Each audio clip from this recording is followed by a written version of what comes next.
Remember Nekopara? I wish I didn't. Turns out there's a TV anime airing this season after the success of the OVAs. Sort of reminds me of a particular show that had an OVA funded via Kickstarter that is actually good. However, instead of creating one of my favorite shows, we have a very mediocre one. So let's get started on the TV rendition of Nekopara. Starting with episode 1, there is already a notable difference between the art styles of the OVAs and the anime.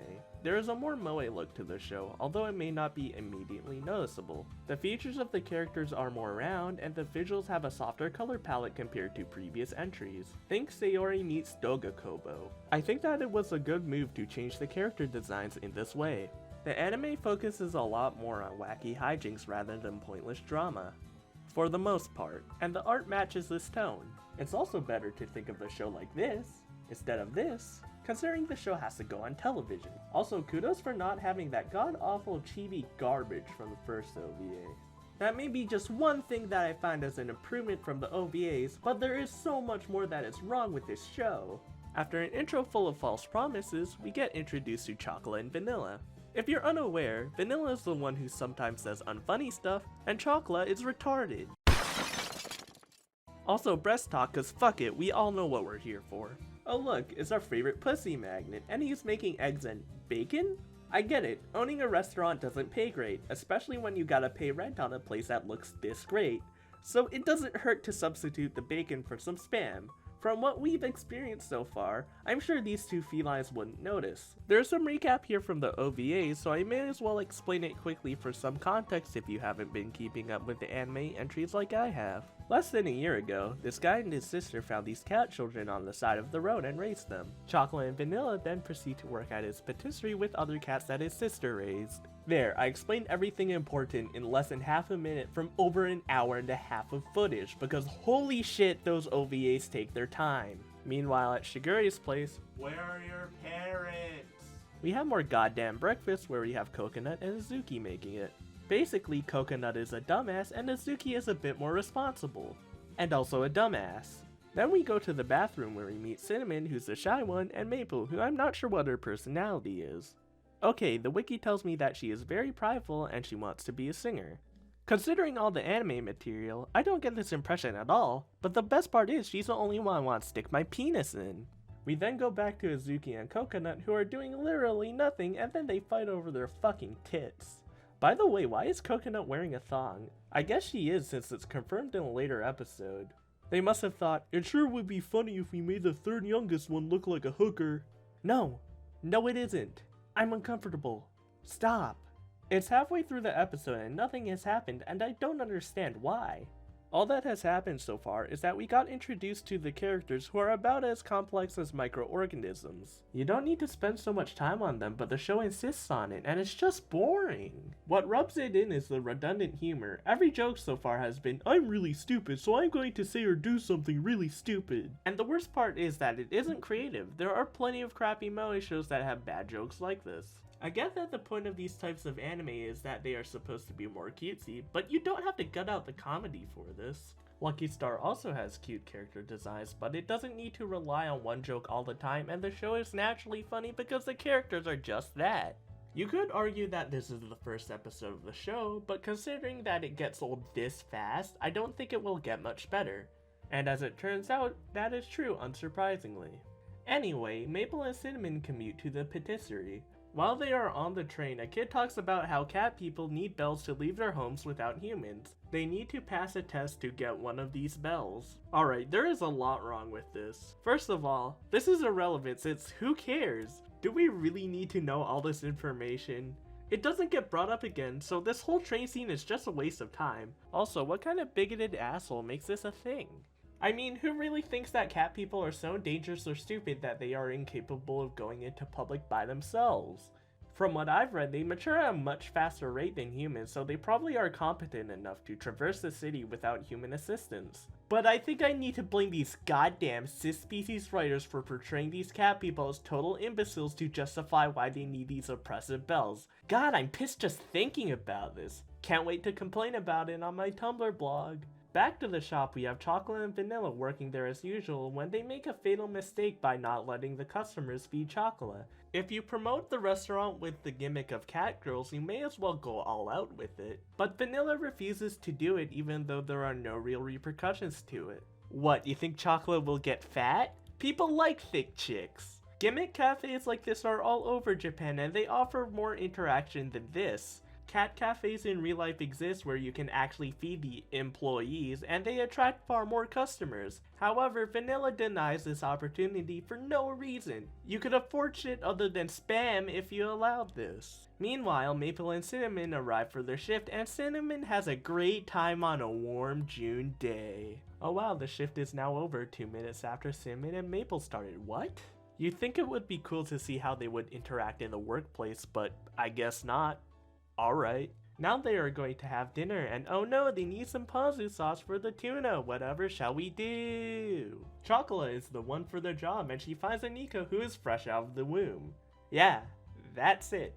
That's the new character in the show. The emotional crux of the entire show. This robotic character will clearly open up and gain some semblance of a personality throughout the series. Fucking yawn. I've seen this a million times and they all did it better. Considering how the OVAs handled emotional arcs in addition to how boring the show already is, I have little faith that this will be interesting. Like, are there any real stakes here? The worst that may happen is that they don't actually get to keep this new cat, and I doubt this would happen when you look at these freaks. More cats the merrier, right? Just ask Dorothy down the street. Psycho bitch. The plot device then gets fed by Chocolate and follows her home. Then bam, end theme. The next episode starts with a new OP.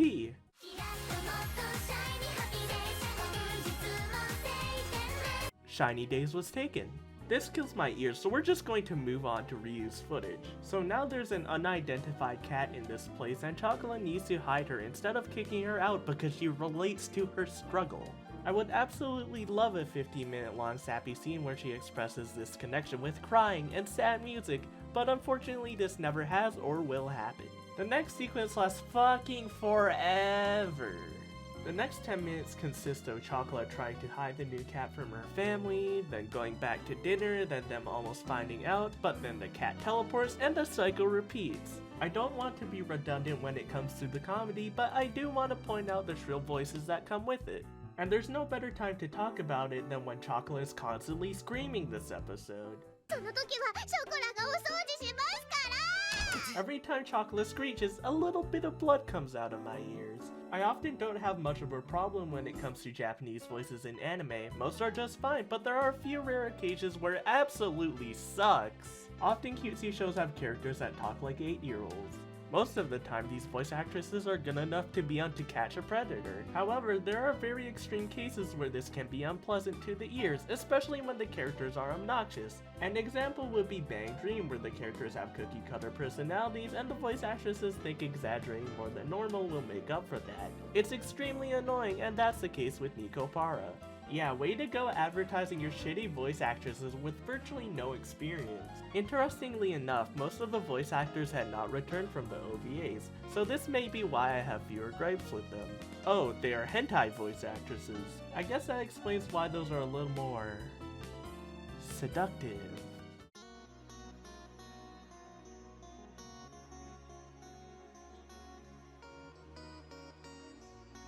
This isn't the only option to watch this show. There is indeed an English dub. The best way to describe it is to think of the Japanese audio. How annoying it is.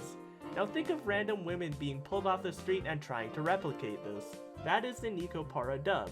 It is hilariously bad since the voice actresses don't sound like they give much of a shit and there are some very interesting casting choices. I heard you already. Why does she sound like that? Why does the audio sound so bad? Mommy, there's cats over there. That's supposed to be a kid. Bye-bye, kitties! If you want to make fun of this show, I implore you to watch it this way. It is definitely worth it. After some Metal Gear Solid bullshit, Chocolate brings a bag of dried fish to the cat and Vanilla catches her. One thing to note is this joke where the cat wants some milk and Chocolate thinks that she wants breast milk. I get that they were trying to reinforce this idea that Chocolate is becoming a mother figure to this cat, but considering her age and the imagery, it grosses me out. So to remove that image from my head, they asked Cacao to keep her, and well, this is the result. ダメだ。Chocolate! Just because you're a minority doesn't mean you can use that type of language. They call his sister and she actually bothers to show up despite how late it is. You could have just had a video call with her so she can see the cat instead of dragging her out here, especially at night when the guy in the funny van drives by. After she takes the new cat home, the characters just stand there and talk about her. Then there's a bath scene. I've been waiting for this. Did I mention that it was with the flattest characters? Oh fuck yes! Most of the enjoyment, I would assume, would come from watching the cat stare blankly, and I could not possibly imagine a show actually being entertaining while doing this. Everyone then goes to bed, and that concludes episode 2. At the time of writing the script, episode 4 is out, and we now know that the new cat is named Cacao. We are going to be calling her that now because there are only so many ways to say unnamed cat. Episode 3 starts on the next day, and oh no, Cacao is missing. Azuki asks how anyone could possibly lose a cat in this house. You know, this house? This giant fucking mansion that you showed moments earlier? Impossible to get lost in. Oldest but not the brightest, huh? Turns out she was across the hall in the bathroom. Maple gets flustered for no reason, so I guess the scene was trying to be cute. It would have been funny if the toilet sprayed Cacao though. Those toilets are awesome. Imagine not having to wipe. Now that is a true throne. Maybe it will be better with this scene of chocolate and vanilla changing, and we don't see anything. Ah, foiled again. I'll find a way. We then get back to the mansion where they have breakfast. What's with this show and pairing breakfast scenes? Anyway, Cinnamon does this throwback joke about the flower sex organs and she is super embarrassed about it. You probably forgot everything about that, but I remember. Oh, how I remember. And remembering what happened in episode 1, you could extrapolate that she is probably thinking about Maple, which is so obnoxious. Yeah, they're lesbian, but probably bisexual. With this logic, you can apply this to Vanilla's suggestive comments and even reach a bit when it comes to Azuki and Coconut fighting. I wouldn't doubt that this was the intention. And I'm not knocking this because I'm homophobic or anything. One of my favorite shows of last year was Given, and that was about a gay math rock band. That show was gay not to arouse weebs, but because the characters were attracted to each other on a personal and physical level. I liked how it influenced the characters' interactions and development. It was genuine in that sense. However, when Nekopara does it, it seems like a thing the writers did just to prepare the threesome scenes in the visual novels. I'm not very angry about that because one of the selling points of that is porn, but when you can't have that in your anime, the lesbian thing seems kind of useless. Why watch the anime to jerk off when you could just search Nekopara sex scenes in Google and get the official manga and visual novel scenes? You may as well forget that this lesbian stuff exists because it's only here for the same old joke you tuned out 2 episodes ago. I'm just tired of it. Back at the shop, Chocolate asks about Cacao because she is worried about her, as if she was her mother. Who could have seen that coming? Azuki replies by mentioning that the newcomer loves to disappear. If only that wasn't foreshadowing. There's a montage of Coconut doing her job poorly, which is used to show how dumb and clumsy she is. In contrast, Azuki does her job effectively, which is used to convey how mature and responsible she is. Hold on, this information was already given to us in the previous episode where they made breakfast together, so why even have this? Is there nothing else you could have done with these characters? Well, no. They do this joke where they fight about how their physical appearances juxtapose their personalities, but guess what? They repeated that one too. Riveting. Meanwhile, the rest of the cats are at home and they are pretty much doing nothing until Maple rants about tea. Dude, I don't care about that. Just give me some pussy action. No, that's not what I meant. Whatever. We get a scene where Cacao finds the dried fish that Chocolate gave her, and that reminds her about how much he likes her. Almost as if she looks to Chocolate as a mother figure. Who could have seen that coming? The redundancy continues when she gets particularly attached to a toy Chocolate liked, and then she disappears. Then for a solid 4 minutes they go out looking for her. There is no real tension here because it's not like she's going to get hit by a car or something. There is no way anything morbid like that would happen in this show. This is Nekopara, not Live Leak. The emotional payoff was not great either because it was pretty obvious that Chocolate would be sobbing like a little bitch. We also know that Cacao would want to be with her because they beat us over the head with his idea for half the episode. They then go back to the shop where everyone is waiting and Chocolate asks Cacao if they can keep Cacao. He lies through his teeth and says he doesn't remember saying no when he clearly fucking did. That fucking bastard. And that's the end. That was just a taste of the Nekopara anime. I'm fully aware there are more episodes that have aired. Trust me, I've seen them and it goes about how I had expected.